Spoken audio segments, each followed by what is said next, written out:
In 2018, I went back to work for Walmart for the second time after what I now know have been gang stalking to set me up back in 2015 to 2017, which I also now know my family was behind it all. In fact, I definitely wasn't supposed to survive to give this video. Their setup led to the end of a passionate relationship through deception that caused it to dangerously and abruptly end with me illegally getting arrested by a police my mom knew, which really is my aunt, who didn't want me to make a phone call before trying to detain me after I already told the police that was my house and I was the only one on the lease and that she was caught on private property cameras kicking my door in, and they still illegally, unlawfully detained me first off. But if they didn't feel as if they themselves were above the law, themselves took it on themselves to go ahead and illegally arrest me, didn't take me straight to the county jail. They took me to a different government building, but it looked like an interrogation room. They stood in the corner together whispering about me for 35 minutes to an hour and 15 minutes. I figured they slept with my girlfriend at the time. They were going to try to finish their setup cause they were going to try to kill me somewhere within the apartment complex, but I was smart for making the phone calls before they detained me and arrested me illegally. But after they got done talking, they finally took me to the actual county jail to process the real arrest records. And yes, they did really try signing fake arrest record and papers in front of me. After they signed the real arrest records, they took me to my cell block and population, which I was illegally arrested and held against my will and confined for 30 days, to then only get bailed out of jail by my mom using my money already to say I had to pay her back. And the judge even illegally court ordered me to give up my residence without even the chance of being proven guilty, but almost as a fact of being guilty until proven innocent. Instead of innocent to proven guilty, court ordered me to give up my residence I stayed in up to 3 to 4 years prior to dating Angie Herrera, though at the time she was driving around the city without a license plate, tags, a title, insurance, and was under the influence. I moved in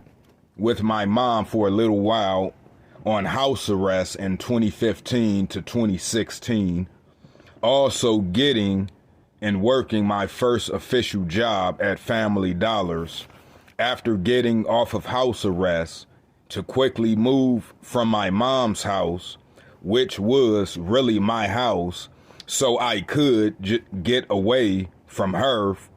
from using me. And by 2017, I did, after moving around, making moves to open up more job opportunities. I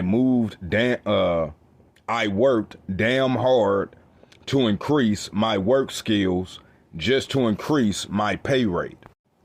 Strategically, but legally, where I was at least comfortable with the business opportunities and pay rate offers I was supposed to receive at the time,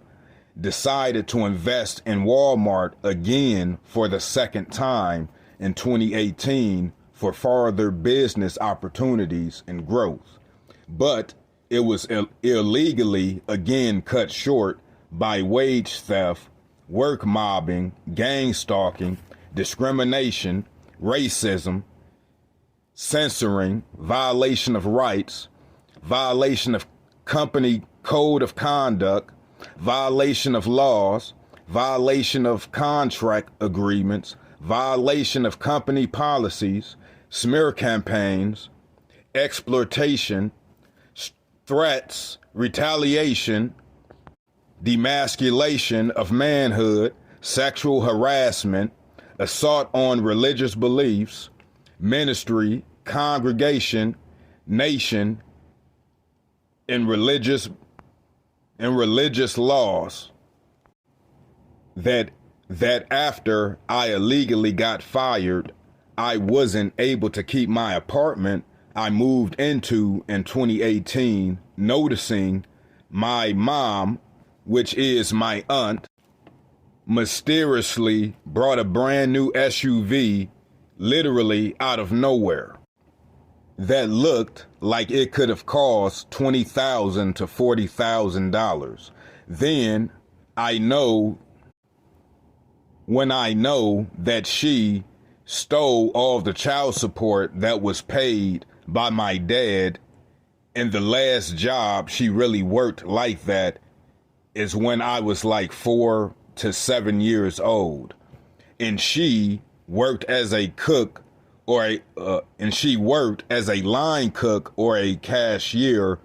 for a few fast food restaurants over a span of a few years. And remember, my first job at Family Dollars, I was only getting paid about $8.15 an hour. So me knowing her employment history gaps and her sources of income, who I know have also been convicted for identity theft and life insurance fraud before in the past, could not afford the SUV she brought in or loaned, it still doesn't add up, was also ironically was the year I noticed my work wages being garnished at Walmart the second time, more than $7,000 plus around the same time. Ironically, my mom/aunt, Suzette Bethay, who I don't think is my biological mother, who either kidnapped me or adopted me and changed me and her names and tried hiding it from me in the public, but my psychic abilities kicked on